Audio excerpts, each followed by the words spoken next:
Trump haters are at it again. Could I let you fall by yourself?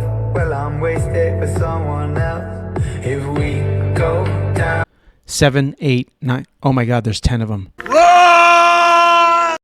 Go! Get to the chopper! And wow, the white dudes for Harris, they are box punching mad. Get this guy some wet paper towels and you'll see some real fury. Seriously, I can't picture anything more humiliating than losing a fight to a white dude for Harris. That's like saying you had your ass beat by a toddler. Even if you're being ambushed by 10 of them, it should still look like a Bruce Lee movie. That I will bring articles of impeachment against the president for dastardly deeds proposed and dastardly deeds done. Dastardly deeds? Done dirt cheap? Who has used the unfortunate nickname Big Balls online. Dastardly deeds and big balls. Politics is just getting closer and closer to an AC/DC playlist. You can't rebuild the same. So we have to rebuild with science. We have to build with climate reality in mind. We have to look at infrastructure. We can't rebuild the same. We have to use science. Authority weaponizing the word science.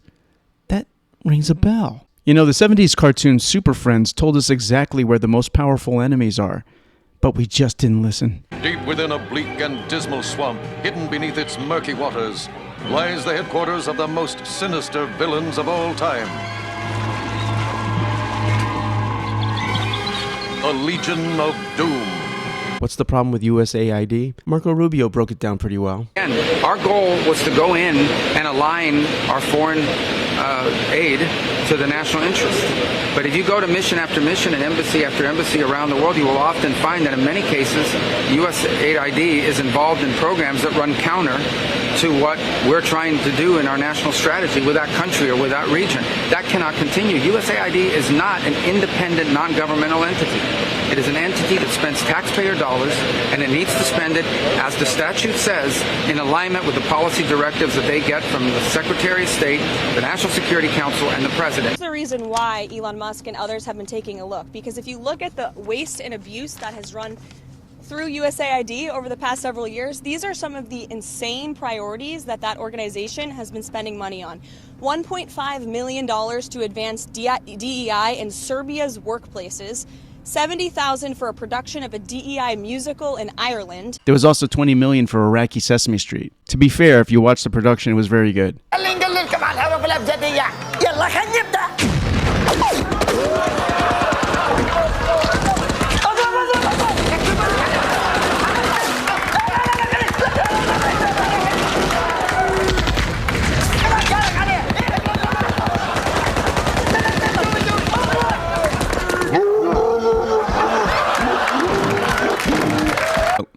Sorry about your homes, North Carolina. At least you can take consolation that Iraqi Sesame Street was fast-tracked. Quick word, people. I need your help. I need you to subscribe right now. If you like my particular brand of disinformation and misinformation, This disinformation shit is an effective technique. and if you specifically like algorithmically kneecap material, then I need you to step up. Also, if you really want to assist me, you can go to my newly created Patreon page at patreon.com/jokesandapoint. Do it. Do it. Your help is warmly appreciated. And remember Episcopal Bishop Marianne Budd lecturing Trump? She was on the take from USAID too. The people who pick our crops and clean our office buildings, who labor in poultry farms and meatpacking plants. Her Episcopal Migration Ministry got $53 million to defy the law. And released that they were subsidizing everything from trans festivities overseas to gay comic books. But what was very interesting was there was a $40 million plus grant to the Wuhan Virology Lab, and channeled apparently through Echo Health, Peter Daszak's organization. This is important because under testimony, we were under the impression that Anthony Fauci only had his hands on 600,000. Fauci helped create COVID with taxpayer money, which killed many of those same taxpayers, and then pushed around and bullied and censored the rest of the citizens, many whose lives have been ruined and bankrupted or irrevocably been damaged. Outside of those insignificant details, I can't imagine why they would stop the funding for a Fauci exhibit at the NIH Museum. What exactly was that exhibit going to exhibit? A gold-plated Fauci pardon? Speaking of the Biden pardons, if you look at the ones for his family, it specifically gives a 10-year pass for non-violent crimes. With Fauci, though, it's all crimes, which means the guy committed murder. And of course, you got news organizations, Politico, New York Times, AP, BBC, all getting their beaks wet. The overall picture of scandal, graft, grift, and corruption reminds me of a scene from Goodfellas. Only in Goodfellas, the scale is much smaller. We ran everything. We paid off cops, we paid off lawyers, we paid off judges. Everybody had their hands out. Everything was for the taking. And now it's all over. I'm Donald Trump, and I approve this message.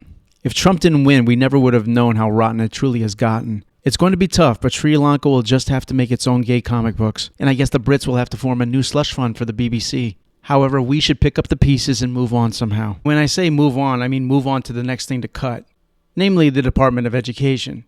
And sending all education and education work and needs back to the states. We want them to run the education of our children, because they'll do a much better job of it. You can't do worse. We spend more money per pupil by 3 times than any other nation, and yet we're absolutely at the bottom.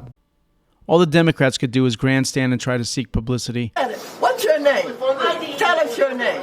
Give me that ID again. They considered storming the building, probably by using Maxine Waters' head as a battering ram. Look at the size of that thing. First, they gotta get speed.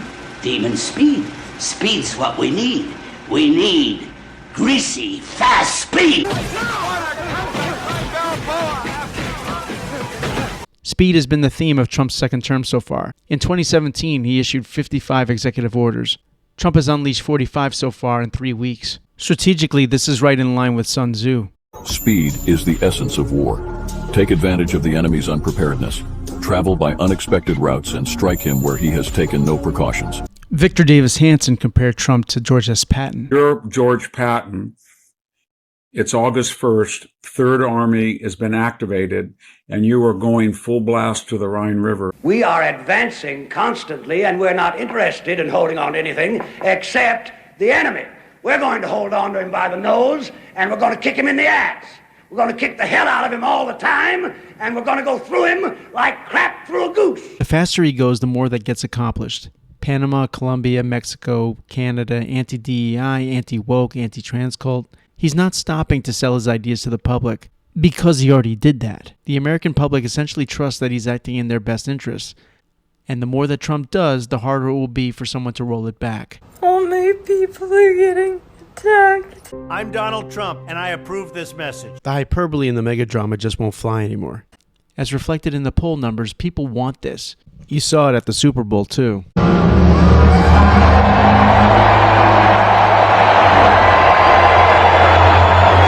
The Democrats, who just made Joffrey from Game of Thrones the vice chair of the party, are framing what Elon Musk is doing as illegal. They're penetrating the bureaucracy! Well, unlike key figures in the Biden era, I guarantee Elon Musk will not need a presidential pardon for anything.